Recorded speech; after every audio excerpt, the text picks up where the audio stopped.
Welcome and good afternoon, and thanks for attending our Spring 2024 Paramedic Graduation and Coining Ceremony. So these ladies and gentlemen have worked hard over the last few months to be able to get to this point where they are today, and they're almost where they need to be. We got one more session, which is going to be the state exam, which they will do on their own. So at this time, I would like to ask Dr. Jack Bagwell if he would come up and give greetings, followed by Ms. Robin Harris, Dean of Health Sciences, just behind him. Well, thank you, Mr. Beeds. I just want to bring my welcome from College of the Albemarle and say that I bring greetings from our Board of Trustees, our Foundation Board, our Alumni Association, our faculty, staff, students, and to these graduates, to these folks that have been through this all but state exam experience, congratulations. This is exciting, and this kind of partnership is exciting for the counties, for College of the Albemarle, and I hope for you all, and I think it has probably been quite the experience over the last X number of weeks. I'd like to just remind all of you that, College of the Albemarle doesn't do what it does without significant partnerships coming to bear. And as we look at this example, this is really the new way for education to work in North Carolina.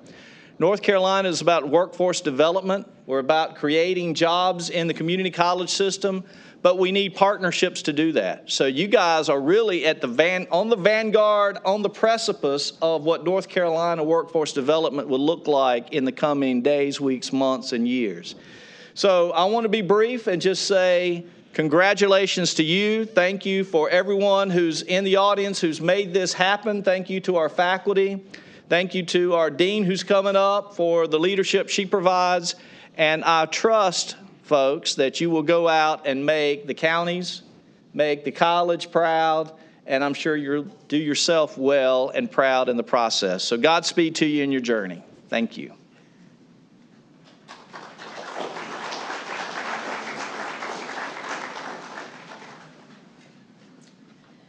Good afternoon. I'm Robin Harris, the Dean of Health Sciences and Wellness Programs, and I have the pleasure of being over the EMS program with Walter and Carla and Cliff and the wonderful work that they do for our 7-county community and even across the state.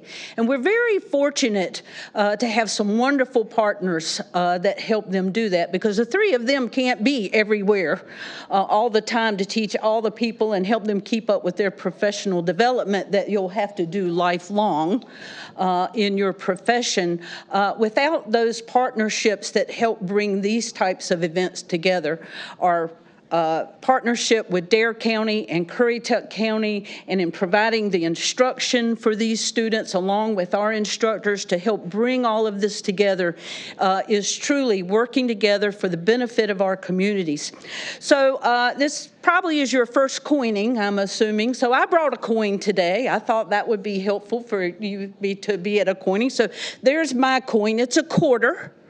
So that's pretty valuable, right? So if I take this quarter somewhere and give it to somebody, I get 25 cents of something in return, right? And so I did think about it on the way here, and I'm going, well, I don't even know what I can say I get for 25 cents anymore. Maybe something in a bubble gum machine, but it still has value. So you're going to get a coin today, too, that has value to it. But it represents a whole lot more than 25 cents. It represents all the learning you got from these people, all the experience you got from these workers out here who showed you the way of how to be a paramedic, to become something of great value. So your coin today that you will get represents that you are invaluable to your communities where you are going to work, because you are the people that are going to help your people in your communities in their greatest hour of need. There is no value that you can place on what you bring to these communities who've helped bring you to this point. So remember that when your coin today is put in your hand, that you are truly an invaluable asset to your community. Thank you all for the partnership to bring this together. We wish you well, and look forward to you coming to COA for your continuing lifelong education as well. Congratulations.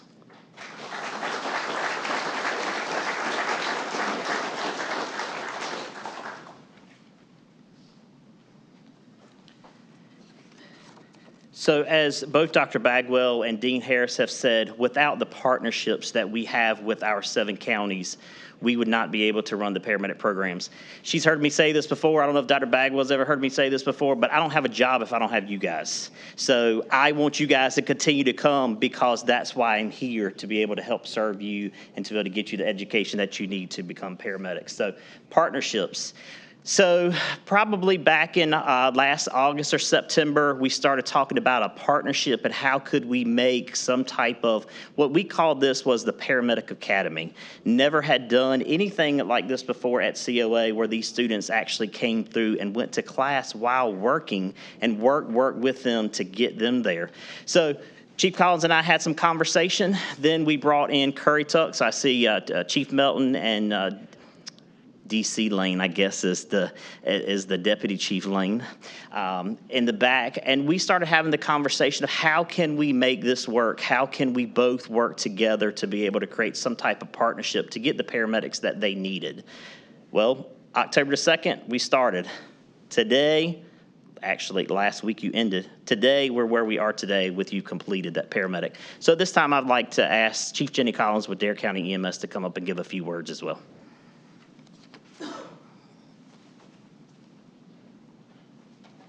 Well, good afternoon. I want to welcome President Bagwell, Dean Harris, Walter. I'm going to be remiss, and I'm going to embarrass him for a second. Walter's a very humble person and was just announced that he is the COA Teacher of the Year. So congratulations, Walter, on that designation.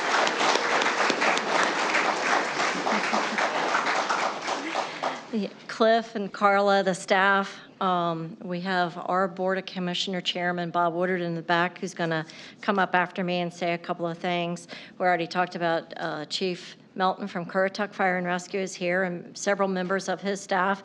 I've got several staff members here, family and friends, and our most important folks that are here are on this front row up here. And we're there, are here to celebrate their graduation today with a lot of intensive effort that they've done. EMS training can be a mystery for most people because they don't understand it. To become an EMT, which is really the beginning part of that EMS journey, is about 240 hours, give or take, of classroom, that initial training instruction, and then they're going to advance to what's called an Advanced EMT, which is another 294 hours on top of that. And to become a paramedic, it's approximately 1,000 hours on top of those 2 certifications. So it does take considerable time and effort and all that studying, and that's just in the classroom, because there's time at home and cracking the books and practicing when you're back at work and asking questions because you don't quite understand things yet and seeking to understand. It's very focused, it's very intensive, and it is something that does begin a lifelong learning journey, because there's one thing about medicine is it constantly changes. So the continuing education that's required every year, that's done within our own agencies, and practice on mannequins so that we're not always practicing on the public, to be able to learn things, it constantly has to keep up with things that are changing. A year ago, Walter's absolutely right. I was sitting faced with about 1/3 of our paramedic positions vacant. There's a national shortage of vacancies with paramedics, largely because following the pandemic, it scared a lot of people out of the medical field because nurses, physicians, paramedics, EMTs were contracting COVID, and they were also succumbing to that disease. So we have seen cyclic up and downs in our industry, and it will come back up. But this was a situation that we weren't going to hire our way out of. We needed to figure out something different. So we turned and we looked at our employees. We have all levels of employees within both agencies, Dare and CURRENTtv. When you're asking an EMT to consider to advance their credentials, it's moving them out of their comfort zone. A paramedic leads the call. They direct others. They're making those decisions, and that's not always a comfortable thing that people are willing to take on when they've been very comfortable with being part of that team and just taking that direction from somebody else. There was some work-life barriers that we needed to figure out. Traditionally, what a paramedic class entails of is you work your normal work, you go to school at night and weekends and days that you're off, and it takes about a year to be able to get that opportunity to take that state test and advance your credential.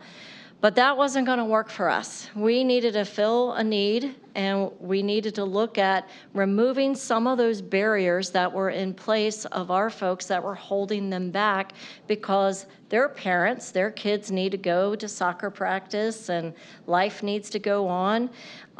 So how could we work together and figure out something different? So I called Walter and we had several sit-down chats about how we could do something, and I worked with internally in the county to figure out how we could get these folks to school while they were within their work week, and we could still use them on our units and responding on days that they weren't in the classroom. And we met with our personnel, and I know for the Dare County folks, I asked you to trust me and try this and see how it would work out, and I was interested in your feedback of how it worked out, and we listened. And it still is going to take time away from their family time, though, because they still needed to study, and they still needed to come to work and balance everything that they normally balance. All at the same time, COA needed to continue what they were doing, their traditional schedule of class. And Walter talked about Cliff and Carla, and they can't be everywhere at once, and so they needed help with the instruction. And so we put our head together, and this is about the time I called Chip, the chief of CURRENTtv Fire and Rescue, and said, hey, we're looking at doing this. Do you want to come in? Do you have folks that you need to get up to paramedic? I know he was grappling with vacancy rates similar to what I was, and he gladly jumped on board, and he committed some personnel time. I committed the lead instructor, which was Josh McKinney, one of our lieutenants. And of course, that meant that was Josh coming out of his normal role, and we were picking up things that he normally does at work to be able, but this was important. This was a priority for us, and we had to treat it like that. We needed to bring down those barriers, and we needed to be creative with what we were doing. So what does it take somebody to wants to even do this to begin with?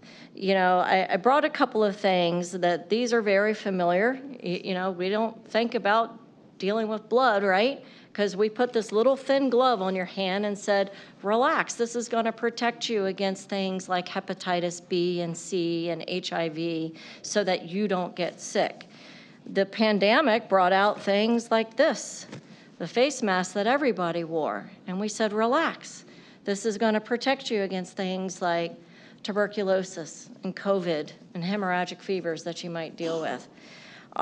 So it takes a little bit of a different person that is going to put those things on and then wrap this around their neck, this stethoscope here, and get their face that close to a patient and listen to their lungs and find out what is going on. And by the way, you're going to get covered with blood and vomit and urine and feces, and you're going to sweat through every layer of clothes you have. You're going to freeze through multiple layers of clothes that you wear. You're going to put your own personal safety, dodging punches that are thrown at you from people who are having medical emergencies and they don't even know how they're acting, but we do that. We run to the things that people are running away from mostly, and it takes a special kind of character that does that, and we have a front line here full of characters that are willing to do that and to go into a high pressure and unpredictable environment that is our everyday work. Why do we do that? Because you have a profound impact on your communities. You are there when they don't know what else to do. That 911 number is what is turned to all the time. They don't know what to handle. They call because we know that they're going to come and have people. What other professions that there is that you can walk into somebody's house who they don't know you, but they trust you to rifle through their personal belongings to find their pill bottles, to undress them, to do a medical exam on them, to insert devices and give them medications, and they not even question what you were doing. That level of public trust is not found with many professions, but it's found in our profession. And don't take these responsibilities lightly. We recognize that the commitment we have is to serve others. Paramedics are vital to our communities as they're able to provide that advanced life support and life-saving therapies to the sick and injured. It is the standard of care across every community in this nation. So on top of the knowledge and skills, it takes compassion, it takes empathy, it takes an unwavering dedication. You guys, for the last 7 to 8 months, have been an unwavering dedication to your craft, to learn something new, to move out of your comfort zones, and to tackle what the need for this community asked you to do. You embody those qualities. Your profession is life learning. Seek opportunities for growth and development. Help those, turn around for those that are going to follow in your footsteps because they've been watching you.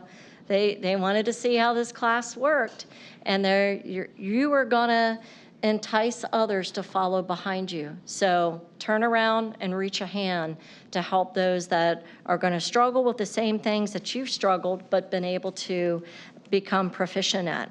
Never lose sight of what led you to this profession to begin with. So I extend my heartfelt congratulations to all the Dare and CURRENTtv EMS and Fire and Rescue members that sit here. We are so very proud of you, and we are thankful for your continued service and dedication to your communities, and congratulations. I'd like to invite the Dare County Board of Commissioner Bob Woodard to come up at this point and say a few words.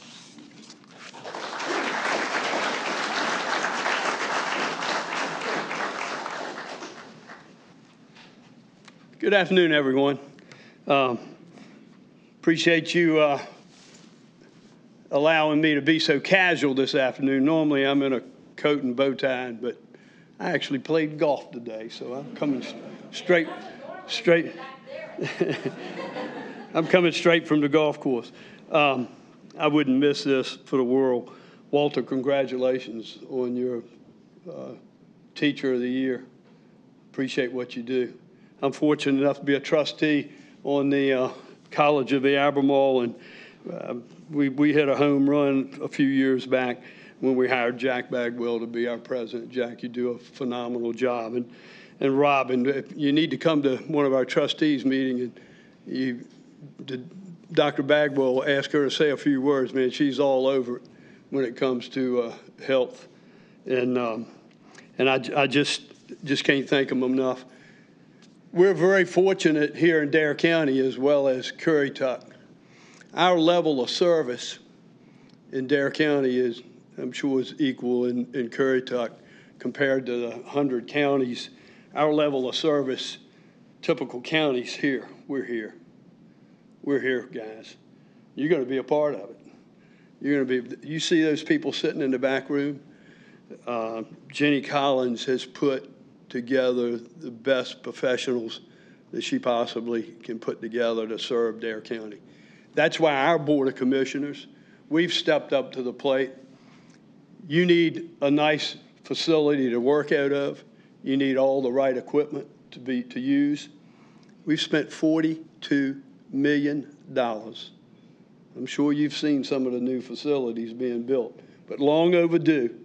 We just had a capital improvement project a meeting this past Monday. We're going to fund some additional funding to the tune of almost $18 million moving forward when we pass this budget. We need new vehicles, we need equipment, We need those dummies she talked about, the upgraded dummies that you work on. I couldn't do what you do. I remember when my first child was born, and I don't know the terminologies. My wife was about 8 months pregnant. She had to have some testing done. So we go in the emergency room, and Jenny, what do they call that when they go inside and draw fluid out of the... Thank you, Robin. Say it again. Amniocentesis. Well, I knew what the word was, but I didn't realize that standing in that room with my wife watching what happened, the next thing I know, I'm on the floor. I wake up, and all I see is lights. And the nurse is standing over me. You okay, Mr. Woodard? And I finally come to my senses. How about some orange juice? I said, yeah, I like some orange juice. I couldn't do what you guys do. These things right here, I use them to work in my garden. This thing right here, I use this in the spring for pollen season. And this thing right here, I get on the ground and listen to see if my irrigation system's flowing through the sprinkler. All kidding aside, you are in a profession that is unbelievable. You will experience it. These gentlemen and ladies in the back have experienced it. We receive emails on a regular basis. A wife with tears in her eyes,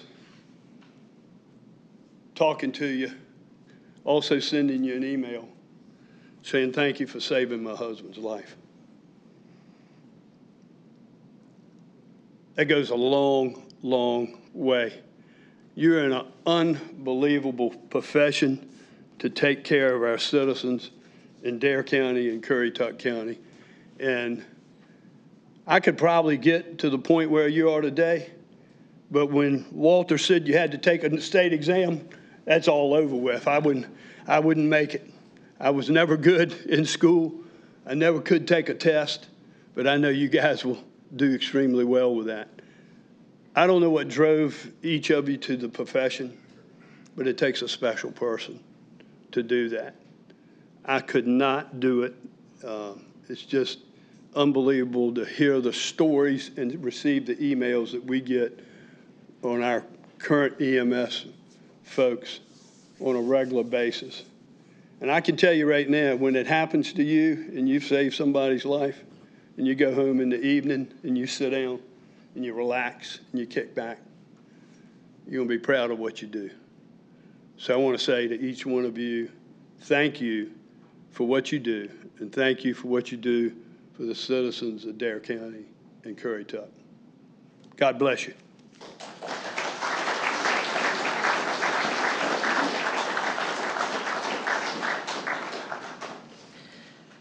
So each year or each class, we try to get someone from the class to come up and talk to the audience.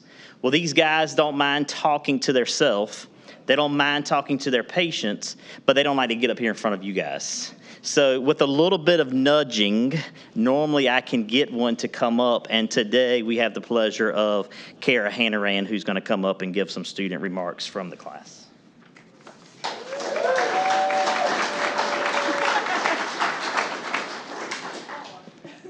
Good afternoon. Thank you all for being here to celebrate with us today.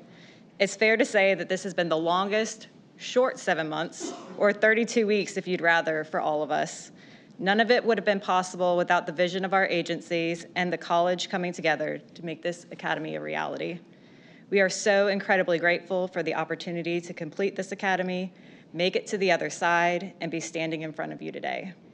With that being said, it hasn't all been as breezy as a day on the beach. When you take 11 people who usually don't sit still and stick them in a classroom together for 16 to 22 hours a week, there's bound to be some challenges.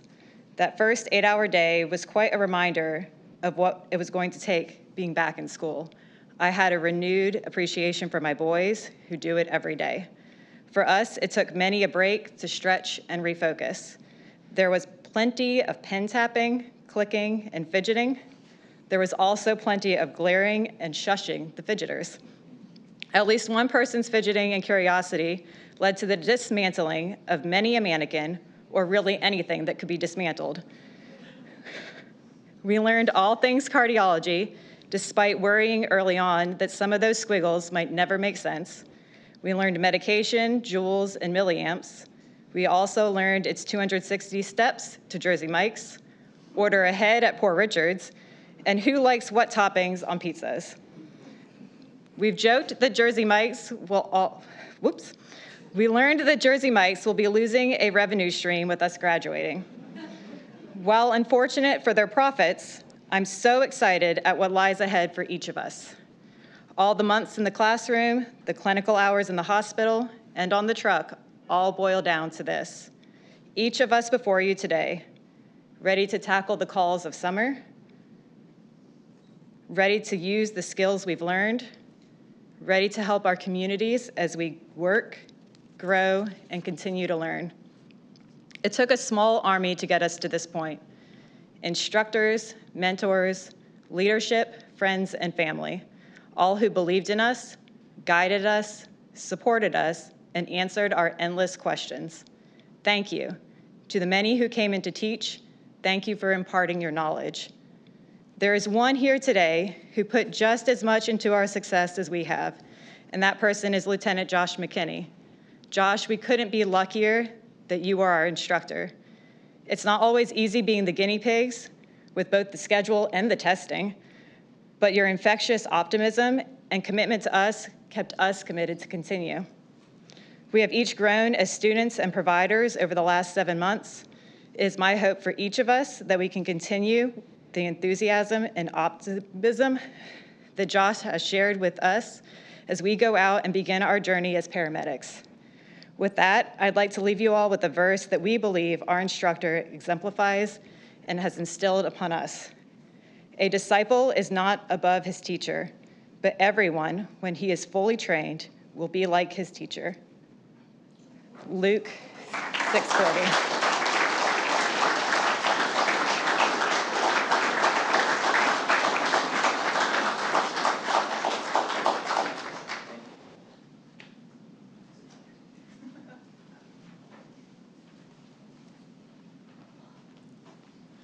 Thank you, ma'am. Good job. So as you have heard them say, Josh has been with them a lot over the last 7 months. If it wasn't for Josh, we would not have had this class because I needed an instructor here in Dare to be able to come here at Dare, to be able to come and check in every morning at 8 o'clock, and I appreciate everything that Josh has done for you guys. I know y'all definitely appreciate him as well, but I'll let Josh come up and give some brief words as well. Those are some tough acts to follow. And while I'm getting my paper out, I do want to say thank you to my family. I've got a wife at home and 5 kids. We're speaking of a small army, but 5 kids, and number 6 is on the way, that keep me busy. And so I thank them for supporting me through this type of thing as well. But I do want to say congratulations to the first graduates of the Dare Paramedic Academy. You have truly been pioneers for this program, and it has been an honor to be on this adventure along with you.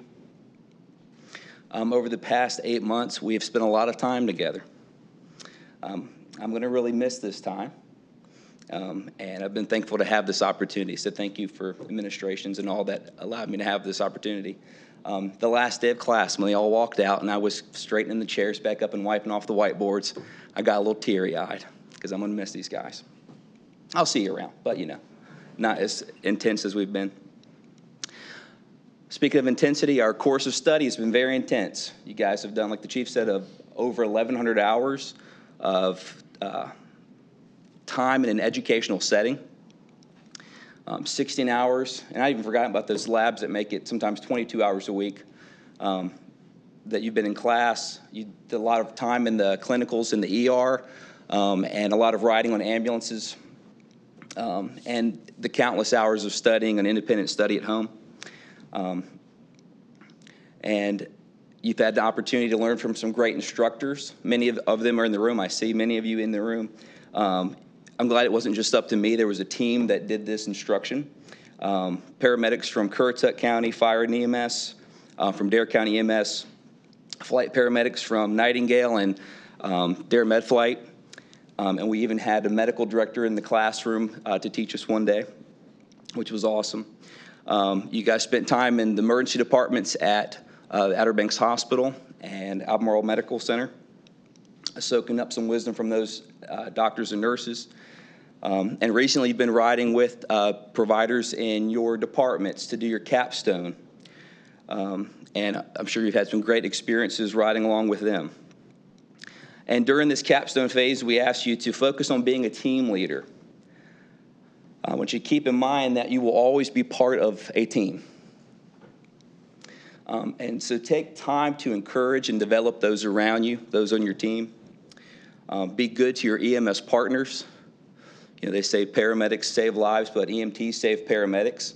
There's times when your partners are going to see things that you miss and are going to save you and your patient. So remember to value these relationships. We live near the ocean, so I'm going to make a quick ocean rescue analogy. Many of us started in ocean rescue as lifeguards. Being a lifeguard requires you to assess the water for threats like rip currents and rough surf, and then to form a plan for how to get in the water and to rescue the distressed swimmer. Some rescues require you to use a paddle board or to use a buoy and fins. Sometimes it's so rough that they actually have to tie a rope to a buoy and pull you, and the team has to pull you back into the water once you get to your person. There's even times when you have to call in the jet ski. And this relates to being a paramedic in that you have to assess and look for threats. We've learned a lot this year about assessing for some additional threats for your patients. You learn more just briefly about heart attacks, lethal cardiac arrhythmias, sepsis, massive traumas, and that's just a short list of all the things we talked about this year. And it will be your job to determine which tool from your toolbox to use to help those patients. As paramedics, you'll be taking on a higher level of decision-making and responsibility for your patients. There will be difficult days ahead, though. There will be times where you wonder if you could have done more to save a patient.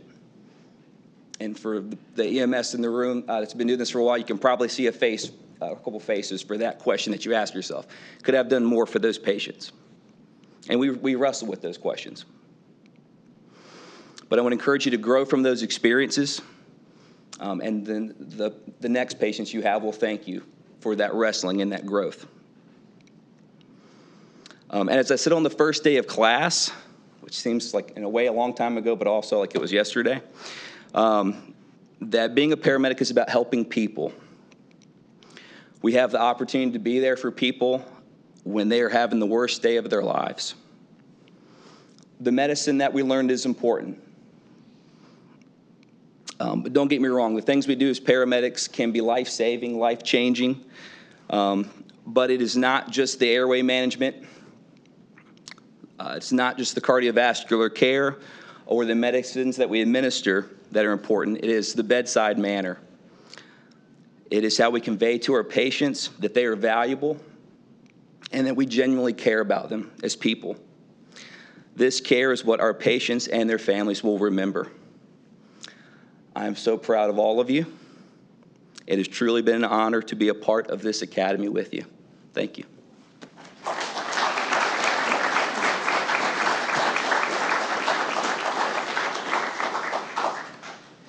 So enough of this mushy stuff. Let's get to something fun before y'all all start crying in here. So each year we come up with some awards for our students. Some of these are good awards. Some of these are funny awards. So we're going to start out with the good awards first. And the first award that we're going to give out to the student is for the paramedic with the highest academic average, and that is Cara Hanrahan. She may just try to get some pictures. You want a pictures?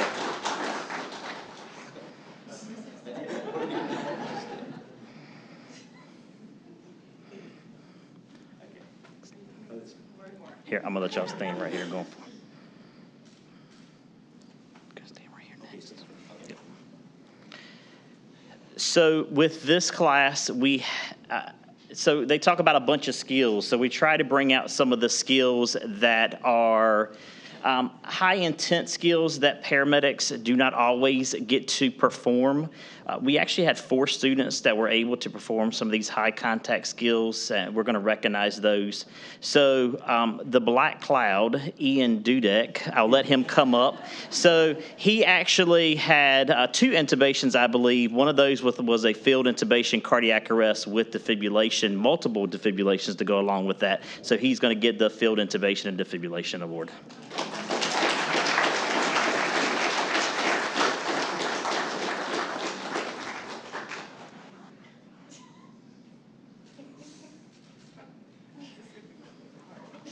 Your daddy got your picture. So we had another student that was able to, so we had more intubations in the hospital this time that we have had. And our students used to go to the operating room. They're no longer able to go to the operating room, so we're working on that, getting closer. But in the ED, sometimes the doctors will allow them to do intubation. So one of those was Cara Hanrahan.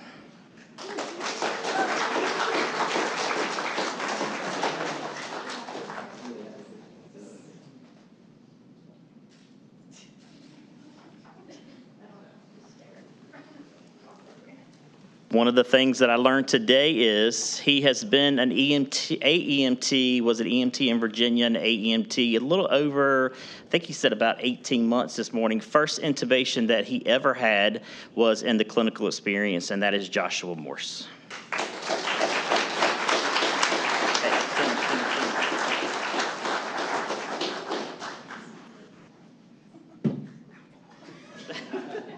It's okay, we got plenty of people know how to fix it.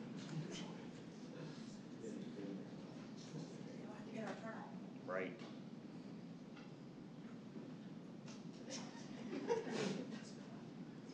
We're going to give a VIP next time. So another skill that is not completed very often, and a lot of the students told me about this student who had completed, and probably some paramedics have never completed this skill before, which is a field cardioversion. So that goes to Matt Stankavich.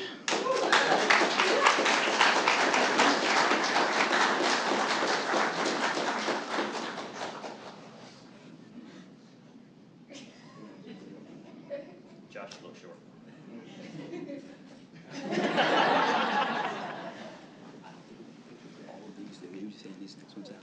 You don't have to. You can just hand them out. So we're going to give a few funny awards away, and every student gets one of these awards. Because as you sit in class with a student for 16 to 24 hours and online, then as they're over here already laughing, going, what have they come up with for me? So we give some of these, you have to be in EMS, and EMS can be a little humorous sometimes that people may not get, but that's how we function every day. So the students came up with, for Ian Dudek, a encyclopedia of knowledge, and we won't get pictures with these. We'll just give them out since they are superlative. But encyclopedia of knowledge, they always told me that Ian was able to come up with questions and come up with all kinds of questions with his encyclopedia of knowledge. Next one was Codie Patterson, and she was one that was most likely to fall out of the chair in class. So she actually got her,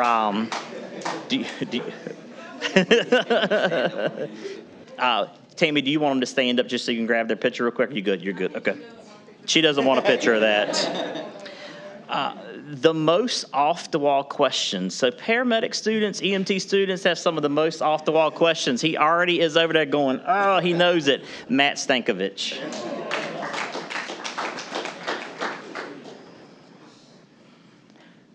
So paramedics work in multiple different places, multiple different jobs. And there was one student that you could hear say, I've seen that in the hospital. So for the most likely to have seen it in the hospital ward goes to Pat Cole. He knew it. He knew it.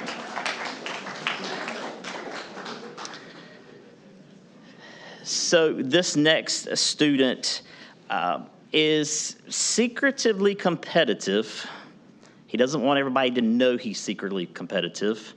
And he's quietly sometimes passing out these little gems of knowledge, and that is Josh Morse.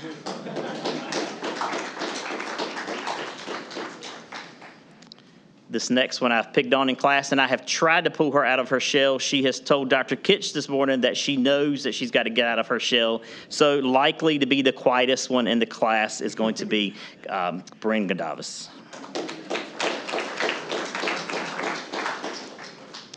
The next one, I promise you, if there is a question, she is going to ask it. She is not scared to ask any question. So never afraid to ask any questions and or multiple questions is Ashley Knowles.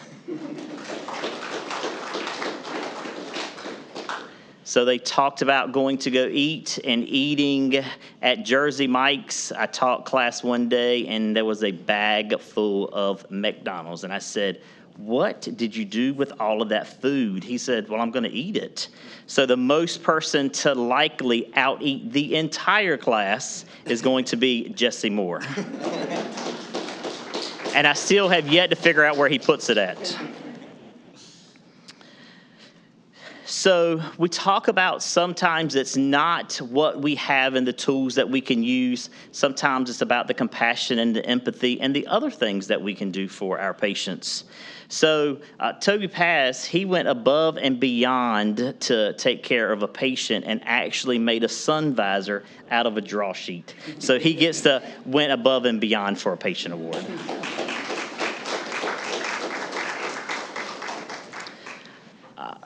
This individual, and there's only two left, so they're going to know who this one is. I promise you he has a trip planned right now. I promise you before class started he had a trip planned, and I promise you throughout class he was trying to figure out his trips that he had planned, and that is going to be Tyler Roberts.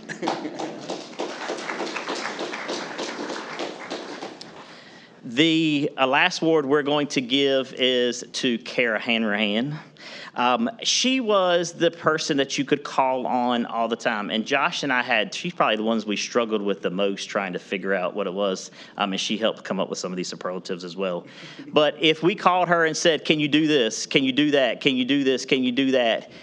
I put you as a bookworm, but I didn't know if you read books outside of that paramedic book or not. So with her highest academic honors, but we decided we would put her as the most valuable player in the class because I gave her my credit card and I said, "Order pizza for the class," and she would do it without any problem. So the most valuable player. That's it. At this time, I will ask Cliff Beeman to come up and tell us what a challenge coin is.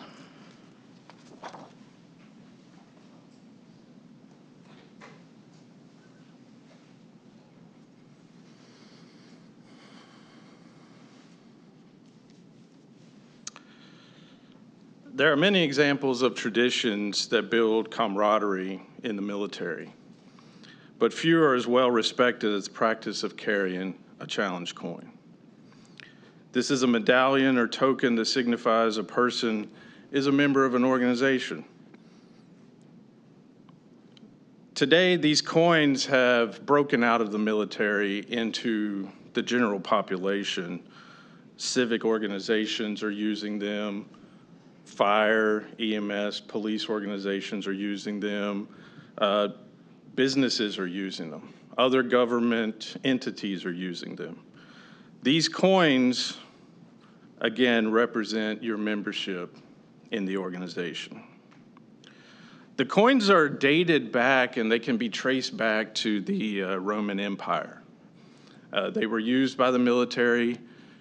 They were awarded to soldiers for displays of valor during battle. They were specially minted coins. They had monetary value back then. Most soldiers coveted these coins and saved them rather than spending them. As time passes, closer to modern ages, armies started to employ mercenaries to help them in battle. When mercenaries displayed valor, they could not be publicly awarded these coins. These coins were usually awarded to an undeserving officer. Soldiers in the night would steal these coins from the undeserving officers, and they would pass those coins to the mercenaries the next day by the form of a handshake. So in today's world, these coins are passed by handshake to display membership to an organization. The challenge. It's said that the challenge began in World War II. The military during the World War II time, when they had time off, they would go out to celebrate. They would go out in an off-duty setting to bars. And the challenge came with everyone being able to present a coin in the bar. So your group of military friends are out to have a drink. Anybody in the group could initiate the challenge by placing a coin down on the table or the bar. Everyone in the group is then required to place their coin down. If someone in the group cannot produce their coin, they were responsible for the round. That's the challenge. So, make sure that you keep your coin with you. You are now part of the College of the Albemarle EMS education organization through your efforts, sacrifices, commitments, and success. Your tomorrow has been transformed through this course and the opportunities that await each of you. Hold this coin and remember that relationships forged by the hard work and dedication this course required of you. Be proud of this organization and what it represents as you make your way through life, transforming the tomorrow of others. Whenever possible, return and help make this organization better. Keep this coin with you and remember these times. And be ready for the challenge so that you're not responsible for the tab. Congratulations to all of you.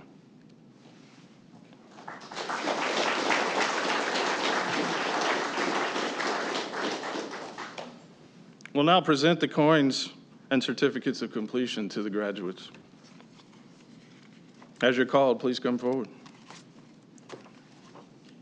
You all set?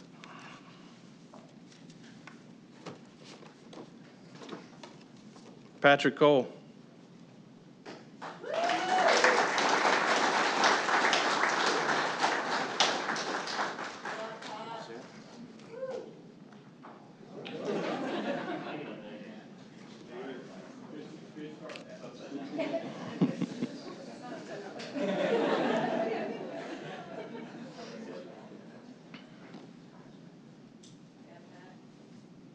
Ian Dudek.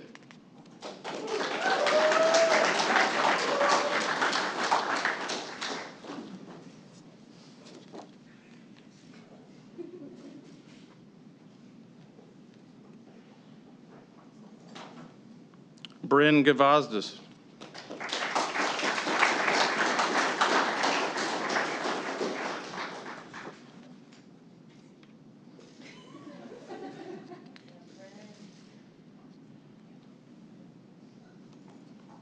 Cara Hanrahan.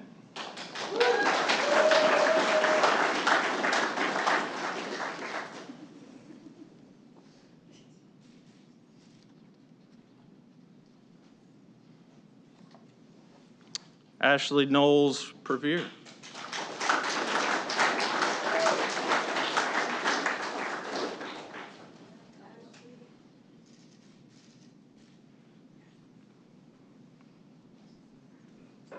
Jesse Moore.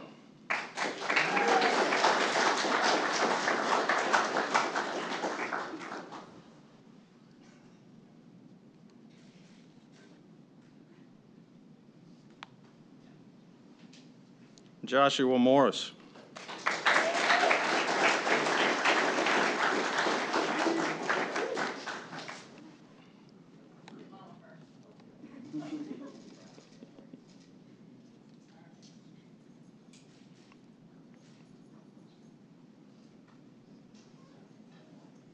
Codie Patterson.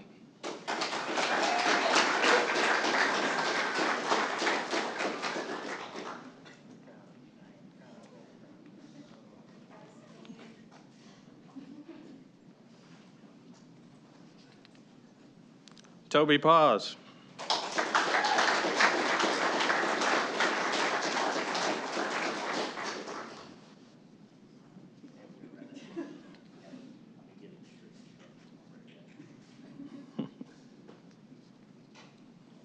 Tyler Roberts.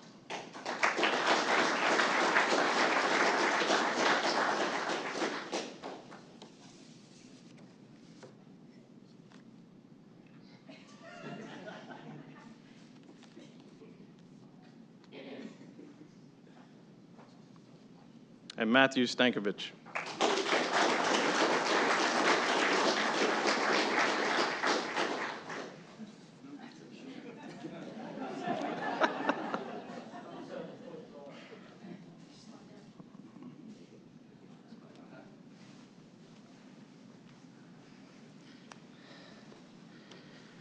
Let's give them all another round of applause.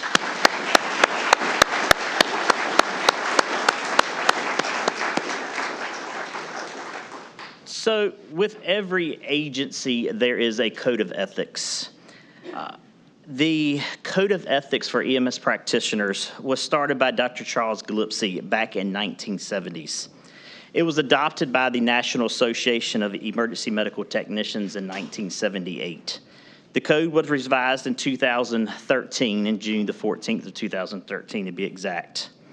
Professional status as an emergency medical services practitioner is maintained and enriched by the willingness of the individual practitioners to accept and fulfill the obligations to the society, other medical professionals, and the EMS profession. This quote has been quoted by graduating EMS practitioners since then. At this time, I would ask they stand and please recite the Code of Ethics. And we're going to start on that first bullet point. To conserve life, debate suffering, promote health, do no harm, and encourage the quality and equality of emergency medical care. To provide services based on human need with compassion and respect for human dignity, restricted by consideration nationality, race, creed, color, or status. To not judge the merits of the patient's requests for service, nor allow the patient's socioeconomic status to influence our demeanor to care that we provide. To not use professional knowledge and skills in any way to the public well-being. To respect and hold in confidence all information of a confidential nature obtained in the course of professional service unless required by law to divulge such information. To use social media in a responsible and professional manner that does not discredit, dishonor, or embarrass an EMS organization, co-workers, or other healthcare practitioners, patients, individuals, or the community at large. To maintain professional competence, striving always for excellence in delivery of patient care. To assume responsibility in upholding standards of professional practice and education. To assume responsibility for individual and judgment, both independent and independent emergency functions, and to know how to uphold the laws of effective practice. To be aware of, participate in matters of legislation and regulation affecting EMS. To work cooperatively with the EMS associates and other allied healthcare professionals in the best of their patients. To refuse to participate in unethical procedures and assume the responsibility to expose incompetence or unethical conduct for others of appropriate authority and appropriate manner. Thank you. You can be seated.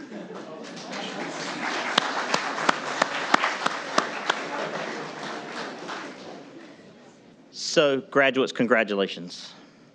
You have made it. Your paramedic course is complete. Your job is not done, but your paramedic course is complete. Your hard work has not gone unnoticed. Your family has noticed it. Your coworkers have noticed it. We have noticed it. The 7 months, I think as Cara said earlier, thought it was going to be a short, however, long 7 months. And I know y'all are glad that that is over. So I'm sure you guys are aware, and some of the other guys in the room are aware, this is National EMS Week. So the third week in May is always National EMS Week. This year marks the 50th anniversary of National EMS Week. This is a week to celebrate our EMS professionals and the important work that you guys, do for your community. This year's theme is honoring our past and forging our future. If it was not for the past, we wouldn't have a future. So the people that started back in the 1960s, they're past, and now look where we are in the future. So some of you guys met with Dr. Kitch today, some more of you guys tomorrow, but he talks about North Carolina leading the way. And in EMS, North Carolina does lead that way. But I looked at that theme, and I said, what does forging mean? Well, forging has a lot of definitions, just so y'all know. One of them is writing bad checks, forging somebody's signature. This is not the forging that I'm going to reference today.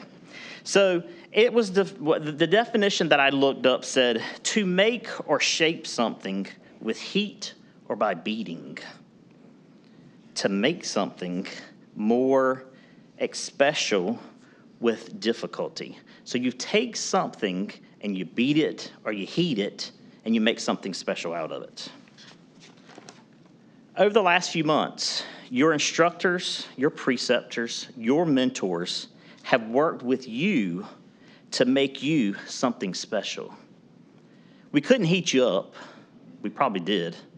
We couldn't beat you up. You may felt like we beat you up at some point in time, but we did not. But to give you that knowledge, we couldn't do that. What they did, though, is they worked with you. They gave you their knowledge to what they could give you to become that special person, that special something, which is a paramedic.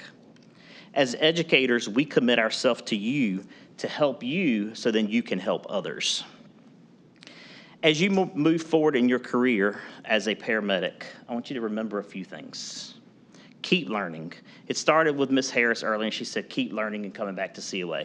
You're never going to stop learning.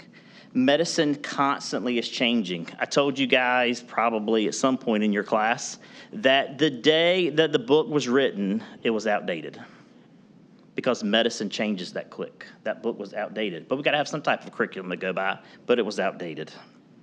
You're our next generation paramedics. You are going out of this room today and taking that state exam to be a paramedic. Don't stop learning. You have to take time for yourself. You haven't had much time for yourself the last 7 months, 32 weeks, 33 weeks. You haven't had much time for yourself. Take some time for yourself. We got one already going on a trip. Take some time for yourself. However, prioritize your safety and well-being. Ensure that you and those that are around you stay out of harm's way. Check on your EMS family members, just like you check on your family members, to make sure they are okay. They should hopefully check on you to make sure you're okay as well. You've heard this before, be a follower and be a leader. I usually use the analogy of a sponge. You got to know when to take the sponge and to soak up the water, and then you got to be able to know when to squeeze the sponge out to be able to give that information to somebody else.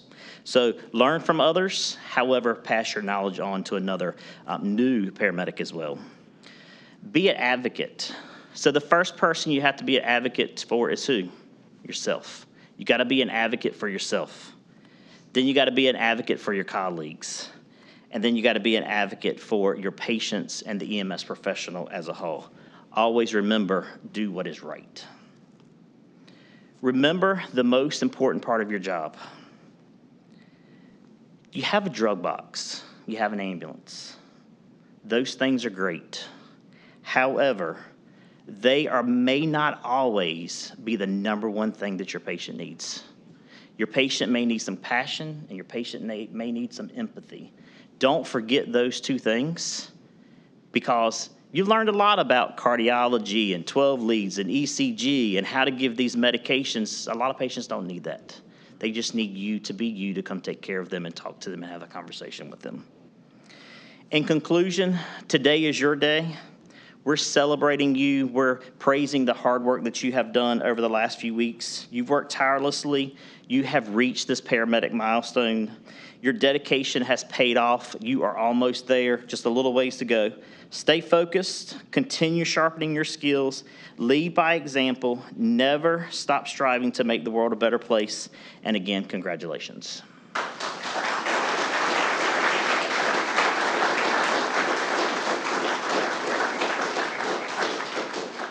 At this time, I'm going to ask our graduates to please stand. They are going to exit out this door and go into room, is it 116? As soon as you walk in the front door. Is it what? 168. So if they will go out and go through here, if you guys will go out the door, turn to the left, go in the front door of the administration building. We do have some light refreshments, but then you can see and greet with these guys as well. We thank you for coming to our graduation and coining, and have a great day.